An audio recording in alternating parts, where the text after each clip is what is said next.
This is the Honda Africa Twin Adventure Sport, and in this video we're going to do a comprehensive review.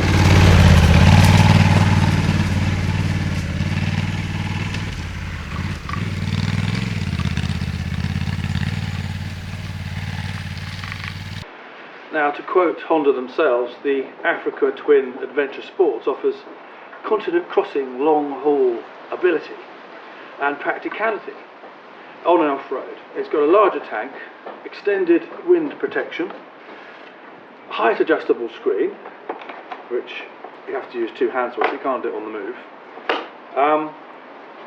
a larger engine sump guard, aluminium rear carrier, which is really good, we'll come on to that.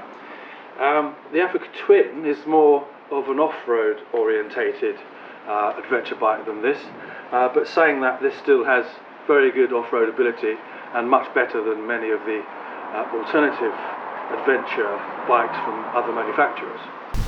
It has a 1084cc parallel twin engine, and it produces 75 kilowatts or 100 brake horsepower at 7,500 RPM, and a torque of 105 newton meters at 6,250 RPM.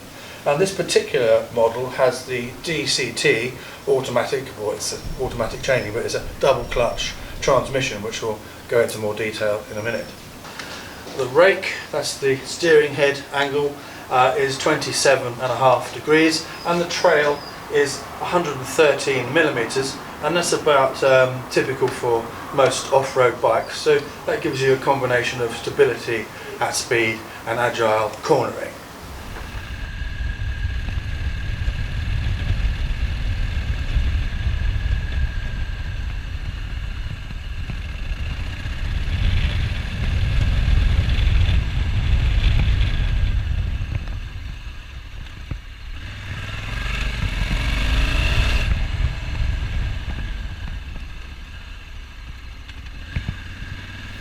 It's got a massive 24.8 litre fuel tank, and it does 20.4 kilometres a litre, which is 57 miles per gallon, and on the tank you get about a 505 kilometre range, which is 314 miles. They're the official figures, so in the real world probably less than that, depending how you ride, of course.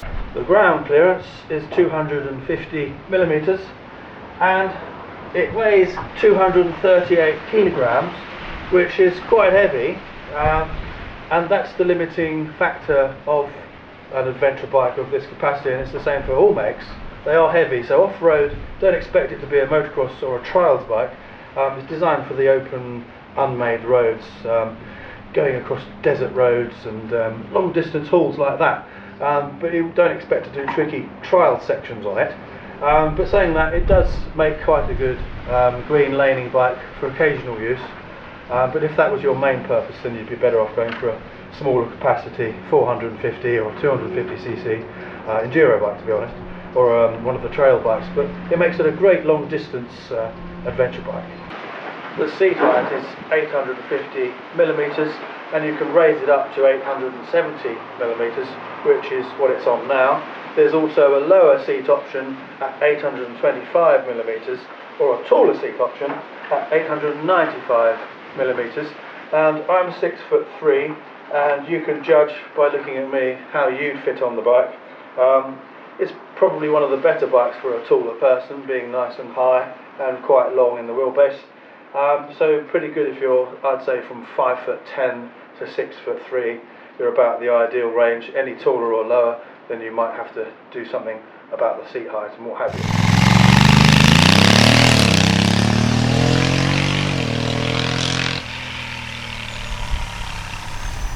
The wheelbase is 1,575 millimeters, and at the front you've got 230 millimeters of travel on the suspension, which is 9.05 inches, and at the rear you've got 220 millimeters of travel, which is 8.66 inches. And that's quite good for a road orientated bike compared to a motocross bike, which has got about 12 inches of travel. So it's pretty good. It's got a 21-inch front wheel and an 18-inch rear, and it's got the tubeless tyres, so if you're out somewhere in the middle of nowhere and you get a puncture, it's much easier to fix. Now, it's got a USB socket, cruise control, very handy. It's got Bluetooth and Apple CarPlay, so you can connect your phone to it and do whatever you have on your phone. It's got cornering lights, which are fabulous, so obviously when you lean over it changes the angle of the light for the corners. And it's got heated grips as standard, so if you've ever ridden in cold conditions you'll know how important that is, because after half an hour or 15 minutes in the cold you can't move your hands at all, so very useful feature there. So as I said before, this has got the DCT double clutch transmission with an S or sport mode, and basically you can run it as an automatic and it changes for you. You've got various modes that you can go through and ride on, which we'll come on to in a minute. But in the sport mode, it's very responsive, and it holds the gear for longer and changes later, and the revs come higher. Yes, it's very responsive indeed. In the normal mode, the normal riding mode, the tour mode, to get it to kick down, you've really got to open the throttle up, and then it will sort of go into another gear. And then you've got the other modes, which we'll go into as well. But yes, in sport, if you want it to be lively, it's certainly lively.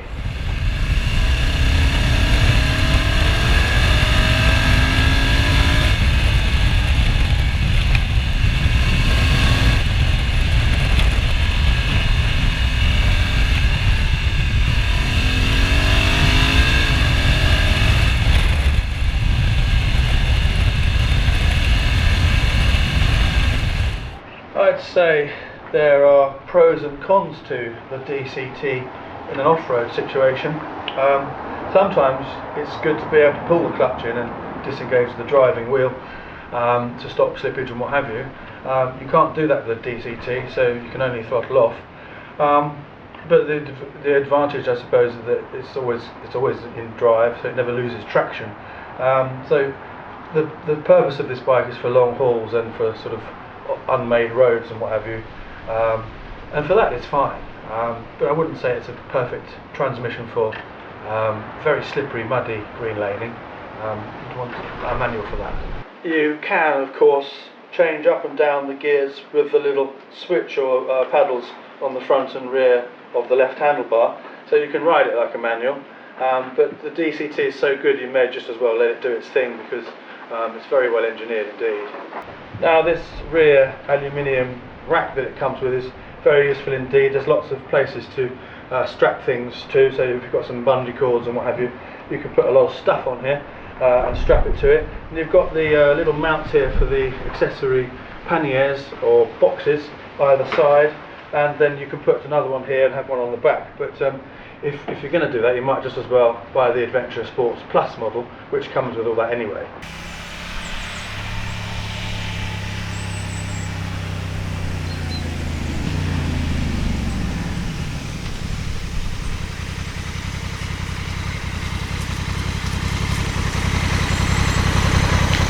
Got the double disc brakes at the front and a single one at the rear. And I must say the stopping power on this is extremely good, so you've got no worries about braking whatsoever. It's got a nice exhaust note. It's not loud, so you're not going to draw attention to yourself when you're travelling, but obviously if you wanted a louder pipe you can change that, but to be honest it's good for what it is.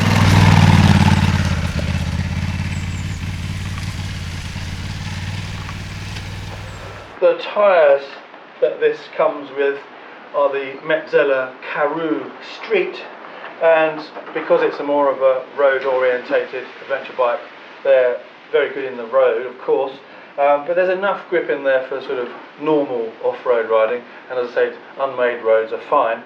If you wanted to get into the really wet, muddy, slippery stuff, you would definitely need to put some knobbly tyres on it. This adjustable screen is nice. You should have it on the lowest setting like it is now, and it still protects you from the wind. If you really want to get the wind off your face, then put it on the higher setting. The only disadvantage to that is that you can see the edge of it quite strongly in your vision, so it does get in the way of your sight line a little bit, but it's nothing to worry about really. This bike actually makes an extremely good road bike. So if you wanted it as an everyday bike for commuting, going to work, backwards and forwards, it's perfect. You could also do the odd little bit of off-road riding at the weekend, nothing too serious in the UK because it's always muddy and slippery, but for the long haul ride through continents, through different countries, absolutely fabulous. And once you find yourself off the beaten track on the unmade roads, it would be perfect. And the ideal sort of situation would be an unmade sort of desertish road or going through the mountains. And because of the good suspension travel, if you're travelling along at 50-60 miles an hour and then you hit a big bump, it's going to soak it all up, and that's the purpose of this bike really, and it's fabulous for that. So the price. The manual version is £14,649 on the road in the UK, or £16,049 for the ES version of the manual, which stands for electronic suspension, so it's electronically adjusted. This one isn't that, this is the DCT. So the basic DCT version is £15,849, or £17,349 with the DCT and the electronically adjustable suspension. Whether you want to go for all the bells and whistles is entirely up to you. It has its advantages. Obviously it's more expensive, but it depends on the sort of bike you want at the end of the day. Now, the modes. On the left handlebar you can scroll through and you've got various buttons to control all the modes. You've got the tour mode, which is your standard mode, and in that mode you can adjust various things as well. Why has it gone off?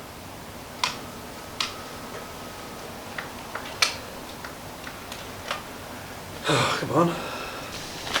Now, I was just about to explain the modes, and battery's gone flat, so there's a little key. You can take the rear seat off, it releases a lever, and then you can pull the seat off, which I've done, and there should be a little Allen key which we can undo the battery box cover to charge it up, so I'll do that now. So yes, it's actually under the little rear seat here, so that's very handy to have, and we simply undo this to charge. Now, that's one of the disadvantages of all this electronic gadgetry, because it saps the battery power, so that's a bit of a problem. So if you leave the bike for too many days, you're going to find it's as flat as a pancake. And we've been riding it around quite a bit, but left it for 4 days and it's got nothing left. So the manual told me to undo this side to get to the battery. Well, in fact it's the other side, so I've undone that, and it's very heavy, this little cover, and it turns out inside it is a little toolkit. Now, while the battery's charging, it's made me think, if you were to get the DCT version and you were somewhere, say 100 miles from any civilization, and your battery went flat, so you could have left the bike somewhere, gone off exploring up a mountain and come back and found it flat. There's no way of starting the bike, where at least with the manual you can bump start it and get it going again, so that's a very important consideration with a bike like this.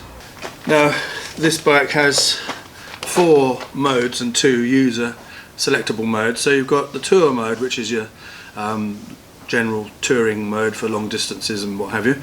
The urban mode obviously speaks for itself. Gravel and off-road. The purpose of this video is not to go into detail about these modes, because there's plenty of information on the Honda's website about that. But basically, the user modes, you can set your own sort of desired settings, and there's a favourites button which you can save your favourite mode. But the modes kind of speak for themselves, and there's lots of different settings within the modes you can change.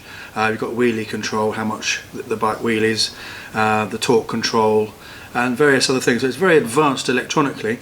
Personally, I'm not a great big fan of too many electronics on a bike. I think it interferes with the simplicity of the riding, and it would be much nicer, in my opinion, just to have a button when you can just select each mode and it just does it all for you. It takes a lot of time to sort of set the bike up how you like it, but once you have, it would be easy. But jumping on from another bike, you need to spend half an hour with it just fiddling with switches. So I'd prefer an analog dial and a very simple, as I said, a simple mode switch which you can go from one to another and keep it like that. But there we are. This Honda's a very advanced bike. A lot of people like that sort of thing, and these are very popular. So I'm not saying it's a bad thing. It's just it depends on who you are and whether you want that or not. So our verdict on the Africa Twin Adventure Sports is that it's a very, very good, very capable motorcycle. I would definitely recommend it if you need a long distance adventure bike, or something to commute on as an everyday bike as well. It's very good for both. So it's extremely well engineered, extremely well put together, very good build quality as you'd expect from Honda, so definite thumbs up. Don't forget to like and subscribe if you haven't already, and please leave us a comment about this bike, tell us what you think, and we'll endeavour to respond to all the comments. Don't forget to have a look at our merch, which is all linked below. We've got some fabulous t-shirts and some amazing designs, so have a look through. There's more on the actual Teespring store than you can see on the YouTube thing underneath, so please have a look at those.